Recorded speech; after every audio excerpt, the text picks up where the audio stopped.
ఎట్లున్నారు? మంచిగున్నారా? నేనైతే ఇలా మంచి మంచి ముచ్చట్లయితే పట్టుకొచ్చిన షురు చేద్దాం పాండ్రి. మెగాస్టార్ చిరంజీవి అయితే నిన్న బర్త్డే చేసుకొని మంచిగానే సెలబ్రేషన్ చేసుకున్నాడు కదా. అయితే 70 సంవత్సరాల నిండి కూడా మంచి వయసు తగ్గలేదంటే నమ్మురి. ఇప్పటికీ సినిమాలు కూడా చేసుకుంటా ముందటికి పోతుండు. మెగా అభిమానులని ఎప్పటికీ దూరం పెట్టుకోవద్దని ఆయన ఆలోచన కావచ్చు. అయితే ఇప్పటికీ 4 డైరెక్టర్లతోని సినిమాలు తీయనీకి ఒప్పుకున్నాడంట.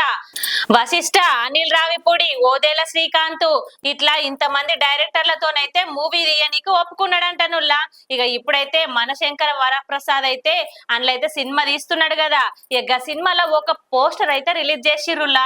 గండ్లో అయితే ఎంత స్టైల్ గా ఉన్నాడంటే అబ్బా చూస్తే నిజంగా ఇప్పటి హీరోనా ఏంది అన్నట్టున్నది. అదే నువ్వులా సిగరెట్ ముట్టించుకుంటా స్టైల్ గా కూస్తున్నాడు. వామ్మో ఏ రేంజ్ లో ఉంది గా లుక్ అయితే రిలీజ్ చేసిర్రు.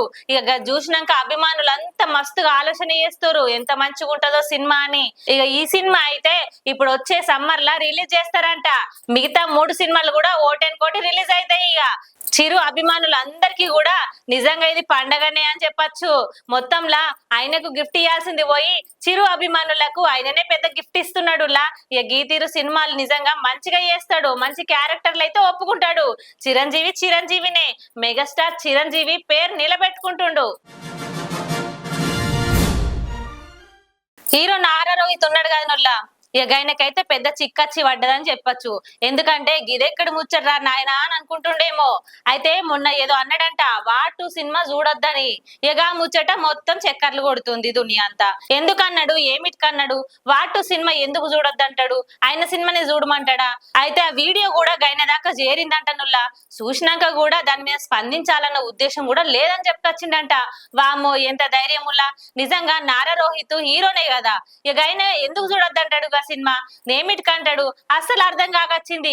ఇక ఇప్పుడైతే సుందరకాండ సినిమాలు వేస్తుండు గైనే. ఈ నెల 27వ తారీఖు కూడా రిలీజ్ కుంది. అయితే ఆ రిలీజ్ ఫంక్షన్ లో కూడా గైనే మంచి మంచి మాటలు మాట్లాడుకొచ్చిండులా. గదే ఎన్టీఆర్ తోని సినిమా చెయ్యాలి, మంచిగా ఆయనతో నటించాలి, ఏదైనా పాత్ర వస్తే మంచిగా వేస్తా అని చెప్పుకొచ్చిండు. ఇక అటెనక ఈ సినిమా 27వ తారీఖు రిలీజ్ అవుతుందాయే. ఆయన సినిమాలు ఒక్కటే కాదు రాజకీయాల్లో కూడా వేయాలని ఉందంట. రాజకీయంలోకి ఖచ్చితంగా వస్తా, కానీ ఇప్పుడు కాదు, ఎప్పటికైనా రాజకీయంలోకి దిగుతా అని చెప్పుకొచ్చిండు. ఇక మంచి కథ దొరికితే జూనియర్ ఎన్టీఆర్ తోని కూడా నటిస్తా అని అన్నాడు. మరి గిట్లన్నాడు గట్లెందుకు అంటాడు అని అందరికి డౌట్ ఉంది. ఇక ఎందుకన్నాడో ఏమిటికన్నాడో మళ్ళీ సోషల్ మీడియాలో చూడాలి. ఇక ఇప్పుడైతే సుందరకాండలో వేస్తున్నాడు కదా, మరి ఎన్టీఆర్ అభిమానులు సుందరకాండ మూవీని చూస్తారా లేదా అనేది కూడా చూడాలి. గొడ్డలి వేటుతో రక్తపు దార. గీ ముచ్చటిన్నాక గీ మాట విన్నాక మీకు ఏదో స్టోరీ గుర్తుకొస్తుందిలే. ఏ తీరుంటది నిజంగా. గొడ్డలి వేటుతో దార అట్లా గారుతుంటే అమ్మో ఇదేం వైలెంట్ సినిమానా ఏం సినిమా అని అందరు అనుకుంటారు. అయితే ఈ పోస్టర్ ఒకటి రిలీజ్ అయింది. బాబీ డైరెక్షన్ లో తీస్తున్న సినిమా పోస్టర్ ఇది. అయితే ఇందులో ఎట్లుంటది స్టోరీ, ఏం కథ అని అందరూ గా సీన్ చూసే వరకు మస్తుగా మదిలా ఎన్నెన్నో ఆలోచనలు చేస్తున్నారు. నిజంగా గొడ్డలి పోటుకు కట్టెలు నరకచ్చు గాని రక్తపు దారగారుడేంది అన్నట్టు ఉంది. గా పోస్టర్ లో ఏదో అర్థం ఉందని మస్తుగా అనుకుంటురు. ఈ పోస్టర్ రిలీజ్ అయ్యే వరకు నిజంగా అందరు ఏవేవో గుసగుసలు చెప్తురు. మెగాస్టార్ చిరంజీవి సందర్భంగా ఈ పోస్టర్ ని కూడా రిలీజ్ చేసిరుల్లా. అయితే అందరు కూడా ఆసక్తికరంగా ఎదురు చూడాలని ఇక వాళ్ళు సినిమాలోంచి ఏదో ఒక హైలైట్ ని తీసుకొచ్చి రిలీజ్ చేస్తారాయే. గీ తీరు ముందుకు పోతుందాయే. ఎంత చిరంజీవి అభిమానులైనా గాని గైన సినిమా చూడనీకి ఎవరు రాకుండా ఉంటారు అని ఆలోచన చేసిరు. ఇక ఇంతకుముందే చెప్పిన గాను 4 సినిమాలు ఒప్పుకున్నాడని మెగాస్టార్ చిరంజీవి. ఇక గన్లా గిదొక పోస్టరు. ఇక నిజంగా ఎదురు చూడురి. ఈ సమ్మర్ లో అయితే ఒక సినిమా అయితే రిలీజ్ అవుతుంది.